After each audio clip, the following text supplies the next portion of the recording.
Is that true? Yes, in the very beginning. Yes. Right. And that was also something that you can negotiate when you are joining a partnership. I Right. think building trust. And I think because I have been through this before, I kind of knew what to see and what to look for and what I personally would be comfortable with. Right. Welcome to Clicks and Bricks Podcast. We talk about the entrepreneur mindset. If you get one shot at this, what kind of shot are you going to take? If we forget who we are, they're going to forget who you are. And you've got an adversity story that's out of this world. Everything from that Main Street brick and mortar to that billion-dollar manufacturer. Thank you, Monika, for joining us today. So excited to have you. You're with smallpackages.co, correct? Yep. I had a little bit of time to look at your website, and I absolutely love it.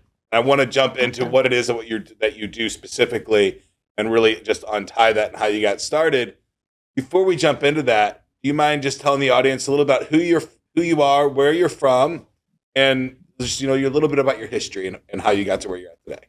Yeah. So I am from Chicago, Illinois, and I went to undergrad and grad school there. And then just most recently during COVID, me and my husband have moved out to the West Coast. So now we are located in sunny LA. And I'm not going to say that the weather is pretty amazing here. Yes, it is. I spend more time in San Diego than LA, but San Diego. I tell my wife all the time, we're in St. Louis, and I'm like, I don't know why we stay here. The weather there is so nice. Yeah. We do both of our families live in Chicago, so we go home a lot. So we get a little the best of both, I'd say. Wonderful. But yeah, and so I am the COO and co-founder of Small Packages. I joined my co-founder a year and a half ago. Julie, my co-founder, sits in New York. And she started the business back in late 2018, so pre-COVID. And I joined her right at the start of COVID. So our entire relationship had kicked off being remote. Wow. And how did you set this meeting up? Did you work together in the past or meet online? Yeah. No, it was all virtual, which is kind of crazy. So I can kick off a little bit about my background. I started my career in finance, in large CPG companies, in innovation, like various roles in finance and in a large CPG and some management consulting. Then I went to grad school and got my kick for wanting to be at a smaller company. And so I joined a startup. I didn't realize how early I was actually the first hire of this startup and was with them for 3 years. And then they had gotten acquired by Etsy Johnson, which was super exciting, and to see the full cycle of a startup. And that's where I kind of got my itch to want to start my own thing. It's not something that I grew up saying I needed to start my own company, but just seeing the full cycle and how much I have learned and grown from that experience, that I think it helped me build that confidence to take the next step. And I think that was critical, but I had some ideas of what I wanted to do, but then I had met Julie through another friend in my office building, and Julie needed some help with the operation side of Small Packages at that time. And so I started working for her a little bit, and then really fell in love with the mission of the business. And then we decided to align forces, which is super cool. Wonderful. So had Small Packages completely launched, and then you came on as a full partner? Yeah. So at that time, Small Packages came about with Julie, my co-founder, is a lawyer. And she was super busy and was struggling with staying on top of her personal relationships. So she created a gifting company and creates like curated boxes for all different occasions, and made it super easy to send these gifts. So sending them under 3 minutes. And so I joined her when that was the full focus of the business. And what we had discussed together was we talked to a lot of customers and really understood that the pain point goes beyond sending the gift. It's really the management of that relationship. So being able to show up during all of these times and at a timely moment and just remembering things about that relationship. So, as much as sending a gift is great, but sometimes it's as easy as just making that phone call. And that's where people were dropping the ball, which was kind of wild to learn. So, okay, I want to talk more about small packages and what it is specifically that you do. But I also, did you have to make a capital investment to be partner, or was this a sweat equity kind of trade? It was a sweat equity kind of trade. Okay. So this is really important for the audience. And I'd like to just, for people that are thinking about joining a partnership with somebody and you're going to do sweat equity, this can bite you really bad if you don't really watch what you're doing. Did you two set up, and she's a lawyer, right? Your partner, is it Lori's your partner? So I'm assuming that she put some kind of stepping stone investing schedule in place for your equity, for your sweat. Is that true? Yes, in the very beginning. Yes. Right. And that was also negotiate, something that you can negotiate when you are joining a partnership. I think building trust. And I think because I have been through this before, I kind of knew what to see and what to look for and what I personally would be comfortable with. Right. I think as someone who's brand new going into this, it's really good to talk to other people who have been in that role before to understand the pros and cons, because there's so much unknown and it's not something you can just Google. Right. So I think the important thing to understand here, if you're thinking about partnering with somebody and they already have a business, or you're going to let somebody partner with you, once they have the equity, you can never take it back. So once you put that operating agreement in place and they have part of your company, you're never getting it back unless you buy it from them, and it's theirs to keep. So you have to put some kind of milestone, some kind of effort that, okay, once you do this, once you've been here a year or 2 years and you've executed these things, then you get this equity, not just, oh, we're going to partner. And I've done this so many times. Hey, let's partner together. Let's do the operating agreement. You get half, I get half, and we both agree to do X, Y, and Z. And then one of the partners doesn't do X, Y, or Z. Right? They're at the golf course doing their own thing. So it's really important to make sure you have those things all really lined out. What sweat equity piece is going to be and what the actual equity is going to be. I've been burned so many times by trusting in that particular case scenario. And that's the worst, because you just had no idea. And I think that probably happens a lot too when you go in with a partnership with a friend, a family member, kind of. Everybody's got great expectations, and they all have they expect one thing, but we all know, if we've been in business and you've been in startups, the reality is way different than the picture you think that you're walking into. So it's dirty, gritty work sometimes, and it takes a lot of effort.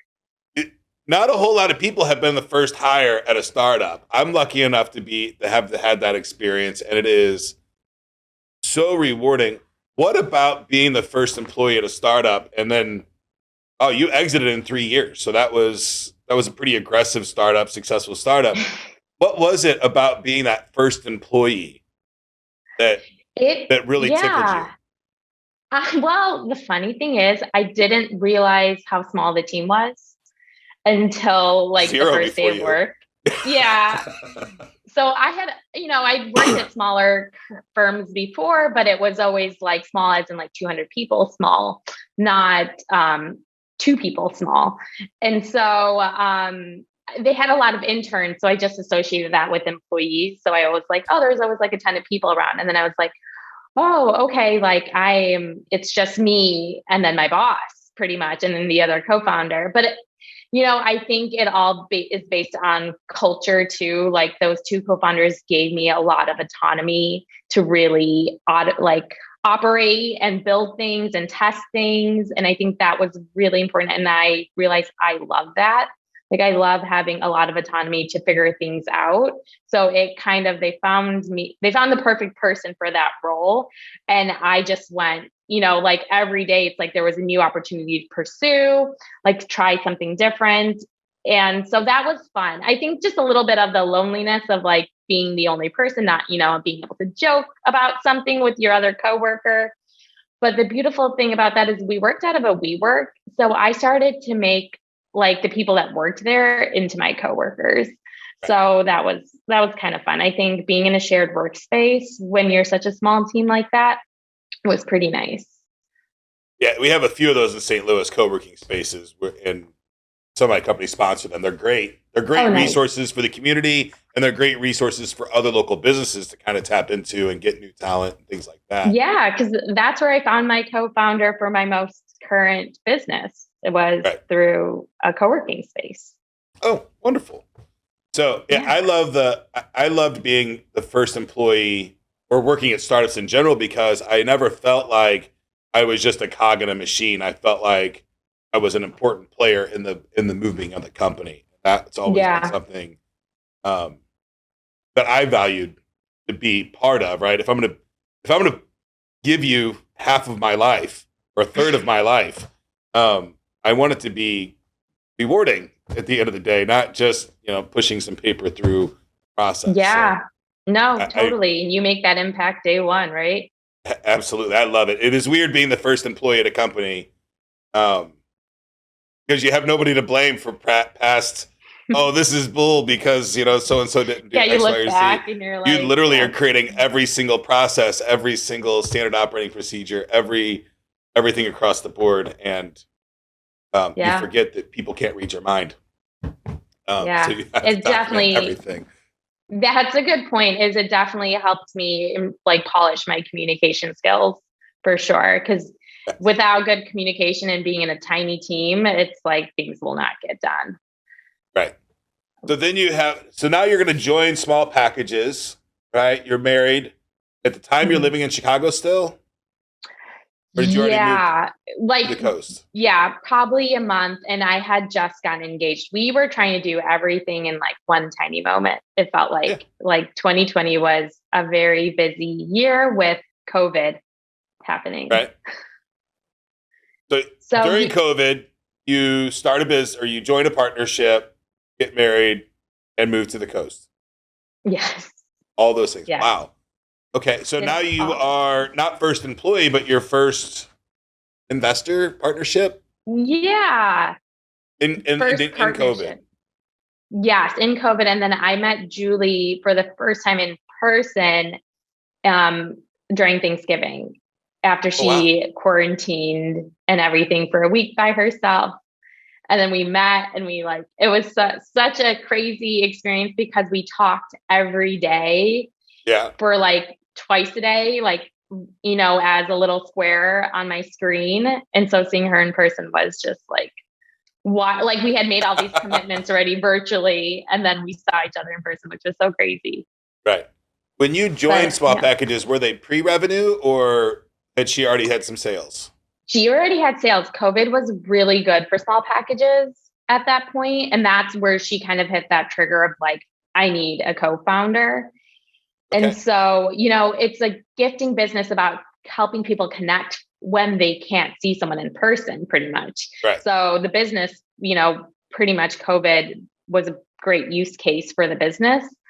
And then since we've been working together, we've been building out Present, which is the app that will help you manage and nurture your close relationships.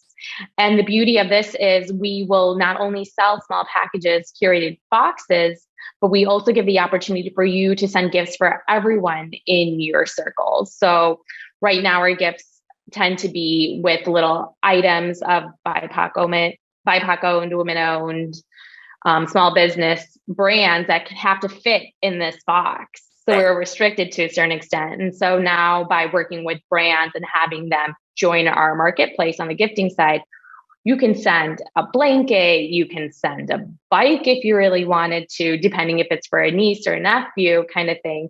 We just have expanded the circle you can take care of. So do you, and this is a little selfish here, I saw corporate on the website, corporate gifting. Mm-hmm. And so I can just go on and put somebody's address in and I can send them a gift? Oh, 100%. It's as easy as like wanting to make a coffee, pretty much. Okay. So I'm going to go way on the other side for you, and I'm going to give you a little bit of a plug here. I send gifts to people that I want to do business with, that I want to get a phone call with. It's part of my, whenever I'm looking for And my sales cycles are really, really long, right? Sometimes 3 and 5 years, but to get a relationship started, I have to get through all these gatekeepers and stuff. So one of the tricks that I use if I want to get to a CEO or something is I find their home address and I send them a gift. Sometimes it's a bottle of wine. Like I'll do research and be like, hey, I think we'd be a good partnership together. I really want to do work together. Here's a gift. I'm just asking for 5 minutes of your time. It's something you reserve for very specific kind of case scenarios, but I get a really great response rate when I do that. Awesome. So, and it's really hard to find companies to do that, that I can customize a gift to somebody, have a little note in there for them specifically. And I feel like you have that solution in place. Oh, 100%. And the beauty of that is all the notes are handwritten. So it has that feeling of that warmth. And then all actually handwritten or robotically handwritten? No, actually handwritten. Wow. Yes. Yes. And we actually interview the person who does the handwriting to make sure it looks really good. Like it's one of the steps. It's all those little moments that like make our gifting so unique. And the whole like mission behind this business is gifting actually helps move a relationship forward, like you do with your example. Like the whole mission of like, we're trying to fight the loneliness epidemic. So a lot of individuals manage what they eat. So they like diet, they work out to manage their health, but having close relationships have the same impact on your health. So when you don't, there's like a stat out there that when you don't have a close circle of friends, it can have the same impact as smoking like 15 cigarettes a day. Like there are studies there that like not having close relationships impacts your health. And so that's what I loved about this company is that it's forcing it to become like a priority in your day-to-day life management. It's like calling a friend or thinking of a friend. And so with your example of the sales cycle, you've a true study of how it has like helped you close deals. Yeah, I mean, I can get, I live a very blessed life anyway. I can get founders to talk to me in depth at really high levels. But when you're trying to get to a CEO of a $100 million company, that's really challenging to do. And really, you just want to, 3 to 5 minutes to meet them and, give your pitch. A gift at their house shows that you did your research, you kind of know something about them. It opens the door, blows the door wide open generally. Awesome. Especially when you get the right gift. Well, I actually want to dig deeper in that. Tell me a little bit more about this research that you do. Oh, well, I mean, I do research on a lot of companies all the time. It's part of what I do. So, I start with LinkedIn for sure. And then, I get 100 companies that are fit my criteria. And then I find their CEOs, presidents, whatever. And then I kind of stalk them, right? I'll find their Twitter. I'll find their Facebook. I'll find where they're from, right? I'll do all of that work. And I'm like, okay, well, I know this guy likes whiskey. I'm sending him a bottle of whiskey, right? And 100% of the time, if I can diagnose that a CEO likes whiskey and I send him a bottle of whiskey, I get a phone call or a message in LinkedIn the next day. Almost awesome.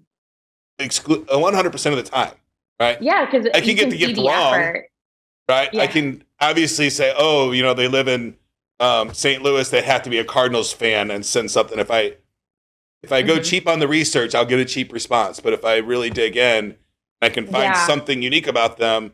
But then the problem comes, I now need to find a gift for them that's affordable, fast, easy for me to do, and turn around and personalized. So it's a big challenge for corporate sales to get a good quality gift sent to a potential client. And it's a lot of work. So all of that research is what we are like pretty much encapsulating into Present. So we will pull their social channels. You can enter what they like or what you perceive that they like, and then we will give you suggestions based on that. Brilliant. So I love it. I think just that one case scenario is huge. Now, you've done something. So you came on board 2 years ago. Yeah, now 2 years ago. How old is Small Packages? When was it founded?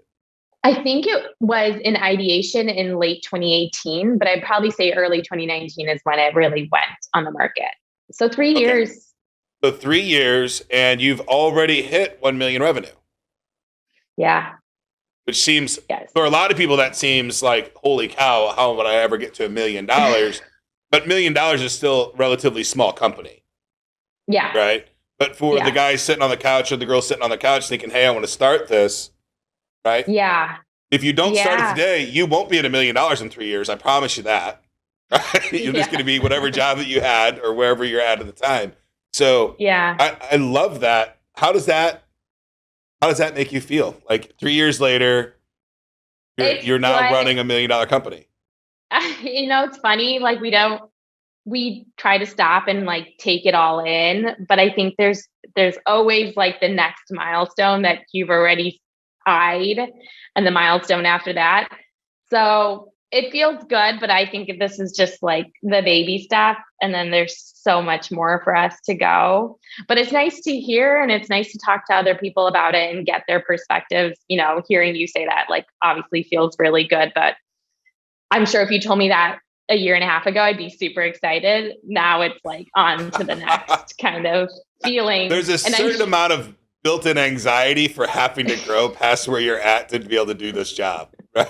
Like, right. I'm not there yet. I don't know where I'm going, and I don't think I'll ever get there, but I'm not there yet. I got to keep growing. Isn't that crazy? And it's just that feeling that you have, and I'm sure that person that listening to this like knows, like, okay, there's so much here that needs to get uncovered, and it just needs to happen. You just need to do it. I think taking that first step is by far the hardest step. As someone who's now seen a full company start and get sold, and now is starting her own, I would say it's hard along the way, but for some reason, that very first step is the hardest, even though it seems easiest, because all you have to do is like, set up your trademark or LLC or whatever, set up the site. For some reason, I think because there's so much emotion tied to it, perception of what your network will think, all these what ifs, but it's really like once you get moving, you will get moving, and it'll be like kind of rolling down a hill or up a hill.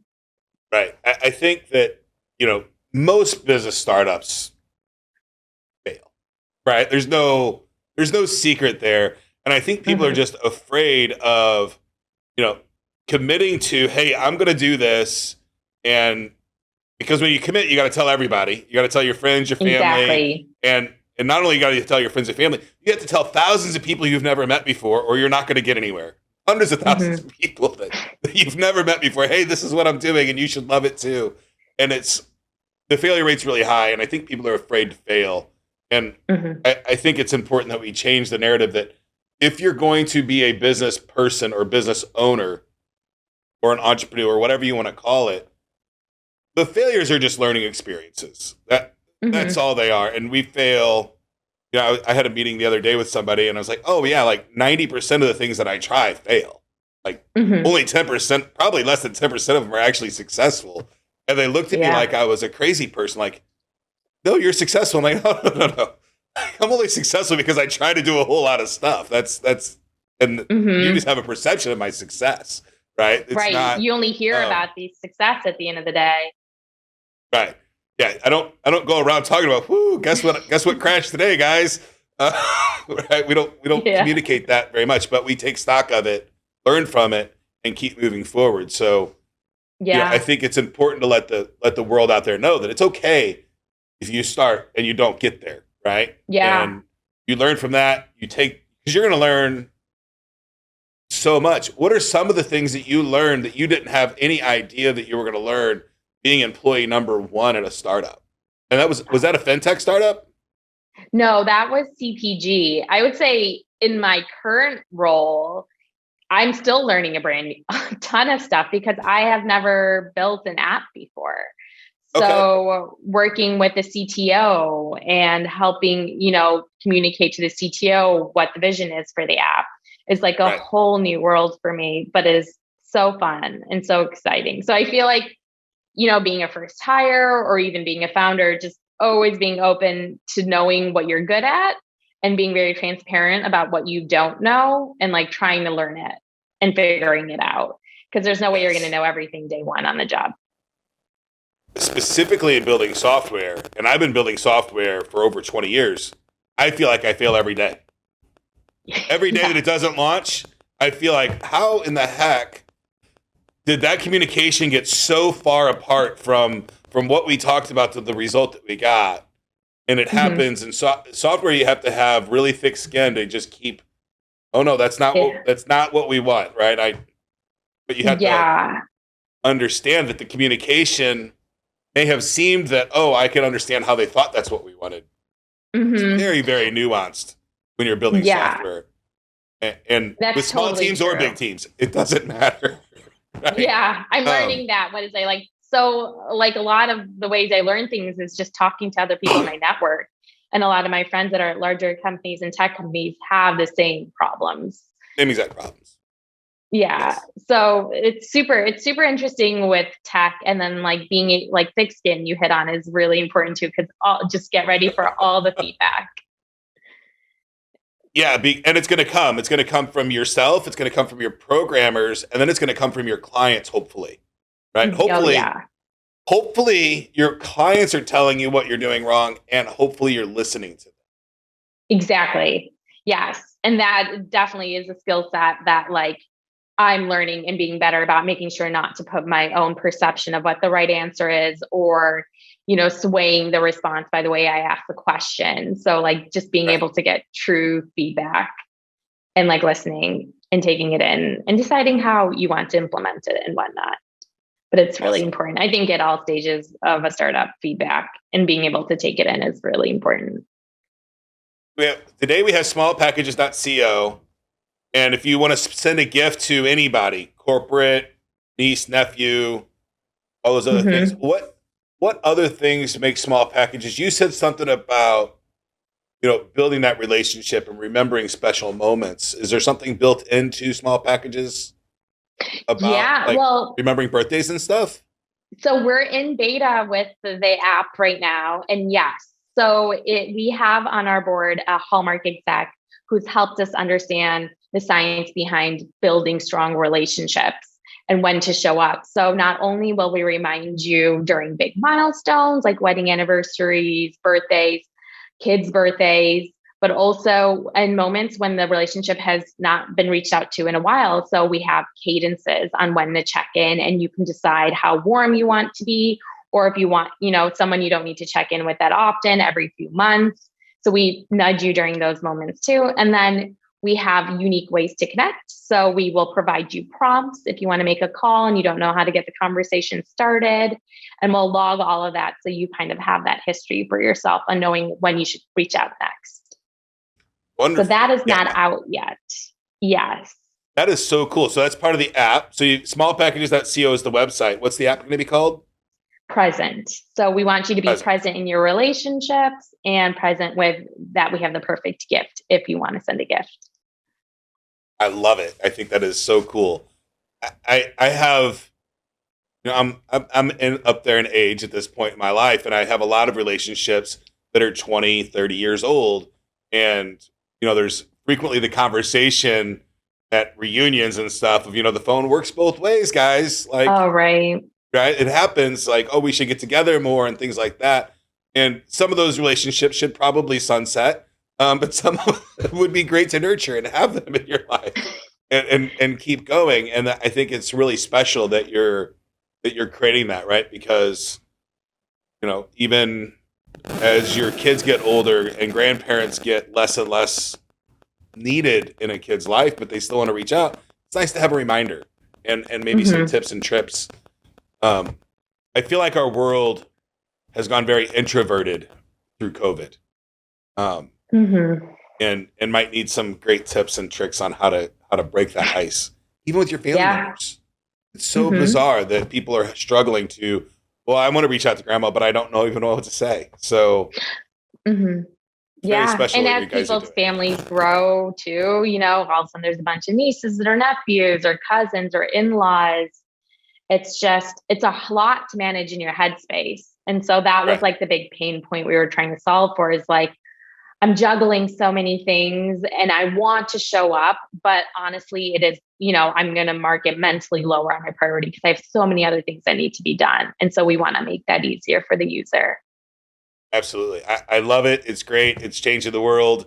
It's helping people out. I see definitely corporate help, huge. I definitely probably going to be a client Yay. of you. So do you have so you're nationwide, global? What's the footprint? Oh, yeah. Good question. We are nationwide, but we just are opening up this week the ability to send gifts to the UK. So that just happened. Wonderful. So, and is in the timeline for, all worldwide? It takes time. Yeah. So that is something, one thing as a founder is like prioritizing when you have a small team because you can't do everything. And so we focused on the UK just because we had a few requests for it. And then, yes, the idea is like, we want to help you manage your relationship, especially working with corporate companies who with COVID, everyone is working from everywhere. So, and they want like one way to gift. So definitely for corporate orders, we do ship internationally everywhere. But for our e-commerce part of the business, the D2C, we just ship to the UK. Wonderful. I love it. I love the expansion. So the 50 states of the US and the UK. No Mexico or Canada yet? No Mexico and Canada, even though they're so close and it should be much easier. There's just, we're figuring out all the tax stuff there. Well, Mexico's a different language too, right? So that's a different marketing strategy, a different customer support team. So it's another big thing when you start thinking about, I'm going to start doing business in other countries. UK is pretty simple, right? It's English speaking. But if you go to another country, I know I do a lot of business in Germany. Oh, nice. A lot of business in Belarus speaks English still. So, but a lot of the guys in Germany don't speak English as a first language. And it can be challenging. Yeah. So that's true. You have to be able to support them in their native language if you're going to open distribution in their country, which is an undertaking, right? It's I can't imagine $30,000-$40,000 a month that you're going to have to spend to have a 24-hour support staff that speaks that language. Yeah. It's just, you have to wonder, is the juice worth the squeeze? Like, will you get enough revenue to cover those expenses? Right. Yeah. That whole model. I know there's a lot of services today that do help you like convert your website to a different language if you need, but then there is still the customer service piece, right? You need someone on the other side to be able to answer those messages. Which is huge. And there's ways to do that too now with online chat and auto translate and stuff like that. Oh yeah, that's true. There's a point here that I want to dig into that I don't know if you had this in mind when you decided to partner. A traditional gifting business is challenging, right? There's the challenge of cost per acquisition, which is how much does it cost me to get a new client? And it's a business that I probably wouldn't go into simply because I know that piece pretty well. And I think it would be, if I was doing a gift giving business, it would be a one and done client. But your company has kind of looked at that in a different way and say, no, we understand that, yes, this is a one and done, but how do we, and I think you found a really unique way to get attrition from your customers, get them coming back and having more and more experiences with you. Would you go into this if that part wasn't there, or was that a big piece of it whenever you decided to partner with Small Packages? Yeah. So definitely looking at the numbers of the current model were important in the valuation, but I think we were both with me joining the company. The focus was on the future of the business, which was both based on this tech service that we'd offer to the customer. As someone who's been at a company that was primarily just physical product, I was seeing the consumer need evolving of like, they need brands that do more than just give you a product. They need them to fulfill and solve a real deep need for them, because making a physical product today with all of the resources out there and really easy manufacturing that can be outsourced is so easy, so there's a lot of different players in the game that you're competing with, where if you can be a brand that like it encompasses solving their problem. And, a lot of millennials are tech first, they need it to like be as easy as pushing a button. So that was what I was more excited about with joining Small Packages and building out Present, was that we're solving this huge problem for this consumer by not just giving them a physical good. We're actually like pushing them along their relationship journey by like nudging them, helping them not drop cold relationships. So I think, yes, if we were just going to stay on top of the physical part of the business, it would be really hard to hit that venture scale.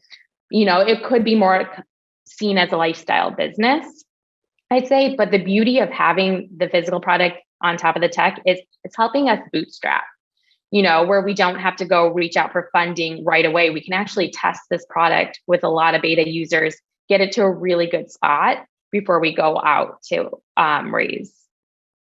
Absolutely. I think it's brilliant. And I have an idea for you off topic, off camera. Awesome. That might help you a bunch or not. Who knows? I'll give it to you at no charge. Yeah. But no, I'd love to awesome. hear it. I love it. Monika, I've had a blast talking with you. So when is Present going to be available? We're launching for right before Christmas is our goal. So Okay. I'd say the October timeframe.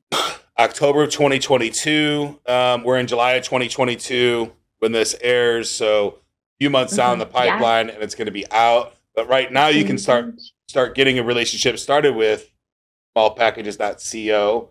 Is there, is that the only way to contact you guys? Is there more contact information? So or do you have any offers for the audience? Yes. We would love to offer 20% off on your first order with Small Packages. The coupon code is Ken20, awesome. So you can't forget it. So yes, go ahead, check us out. It's smallpackages.co. So I know that can get confusing with the .com, but it is .co. And you can learn a little bit more about Present on the website as well. And sign up for our beta. So you guys Absolutely. I definitely will be signing up. I know my mother would enjoy me sending her more gifts and just reaching out to her more frequently. So I know that would be do wonders for my Christmas morning if I called her more throughout the year. So yes, that's the goal. Monika, thank you so much for your time today. Is there anything you'd like to leave the audience with before we go?